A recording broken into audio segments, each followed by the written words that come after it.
በባህር ዳር ከተማ የተቋቋመው ጥቃት የደረሰባቸው ሴቶች ማረፊያ ማዕከል የሴቶችን ደህንነት በማስጠበቅ ረገድ ከፍተኛ አስተዋጽኦ እንዳለው የሴቶችና ማህበራዊ ጉዳይ ሚኒስትር ዶክተር ኤርጎጌ ተስፋዬ ተናገሩ። ማዕከሉ የስነ ልቦና ጉዳት የደረሰባቸውን ሴቶች በመከታተል የነገ ጉዟቸውን የተቃና እንዲሆን ለማድረግ አጋዥ መሆኑን የተናገሩት ደግሞ በምክትል ርዕሰ መስተዳድር ማዕረግ የአማራ ክልል ማህበራዊ ዘርፍ አስተባባሪ ዶክተር ሙሉነሽ ደሴ ናቸው። 123 ሚሊዮን ብር በላይ ወጪ የተደረገበት ጥቃት የደረሰባቸው ሴቶች ማረፊያ ማዕከል ግንባታ ተጠናቆ ተመርቋል። አሻግሬ መንገሻ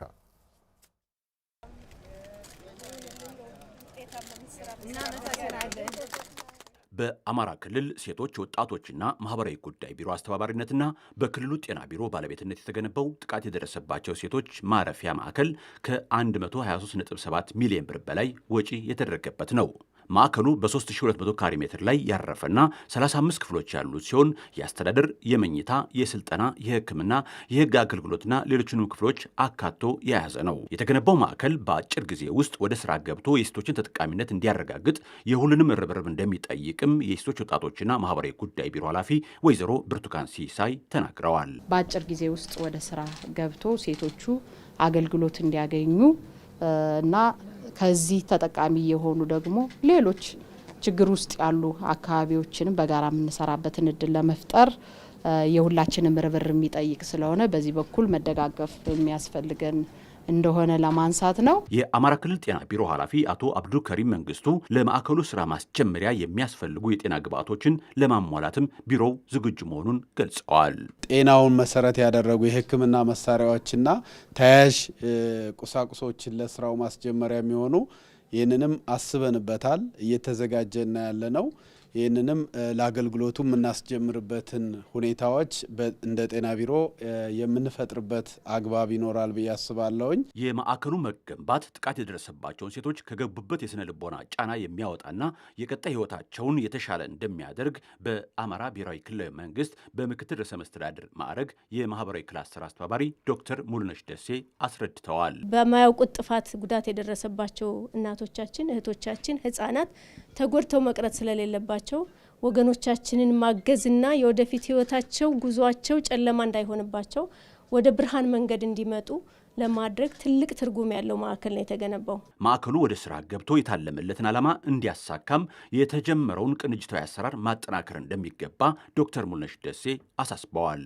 ማዕከላችን ደግሞ በደንብ እህቶቻችንን፣ ልጆቻችንን፣ ህጻናትን ደግፈው አቅፈው ወደ ነባር ህይወታቸው እንዲመለሱ በማድረግ በኩል የፖሊስን ትብብር ያስፈልጋል፣ የህግ አካላትን ትብብር ያስፈልጋል። ጤና ባለቤቱ ነው። ሴቶች፣ ወጣቶች ማህበራዊ ጉዳይ ባለቤት ናቸው። ሌላው ማህበረሰብ ትብብር በማድረግ ይህን የገጠመንን ችግር በጋራ ተወጠን ዘላቂነት ያለው እኩልነት፣ ፍትሃዊነት የሚረጋገጥበት ክልል ለመፍጠር ትልቅ አስተዋጽኦ ያለው ስለሆነ ይህንን ላደረጉልን ሁሉ ከፍተኛ ምስጋና ማቅረብ ፈልጋለሁ። የሴቶችና ማህበራዊ ጉዳይ ሚኒስትር ዶክተር ኤርጎጌ ተስፋዬ በባህር ዳር የተገነባው የሴቶች ማቆያ ማዕከል ጥቃት ለደረሰባቸው ሴቶች ዘላቂ መፍትሄ የሚሰጥ መሆኑን ገልጸው እየታየ ያለው ቅንጅታዊ አሰራርም ተጠናክሮ መቀጠል አለበት ብለዋል። ሀገርን የሚያቆም ህዝብንም እንደዚሁ የሚጠቅም ሀገርን ለትውልድ የሚያሻግር ተቋማትን የሚገነባ ስራዎች እንዲህ በጋራ መስራት ትልቅ ጠቀሜታ አለው። ውጤታማም ያደርገናል። የምናስባትን የምናልማትን የበለጸገች ኢትዮጵያንም እውን ለማድረግ ትልቅ አቅም ያለው በመሆኑ ጥሬንም ማስተላልፈው አቅማችንን እንደምር፣ ሀሳባችንን እንደምር፣ ጉልበታችንን እንደምርና የተጠናከረ ለትውልድ የሚሆን ስራ በጋራ እንስራ ነው ምለው። ማዕከሉ በፍጥነት ወደ ስራ እንዲገባና አገልግሎቱን እንዲሰጥም ሚኒስቴር መስሪያ ቤቱ አስፈላጊውን ድጋፍ እንደሚያደርግ ሚኒስትሯ አረጋግጠዋል። መገንባቱ ትልቅ አንድ እመርታ ነው። ፈንክሽናል ሆኖ ደግሞ ቀጣይነት ያለው አገልግሎት እንዲሰጥ ማድረግ ከኛ የሚጠበቅ ስለሆነ የሚኒስቴር መስሪያ ቤታችን በሚያስፈልገው ሁሉ ከጎን በመሆን ድጋፉን የሚሰጥ መሆኑን በዚሁ ላረጋግጥ እወዳለሁ።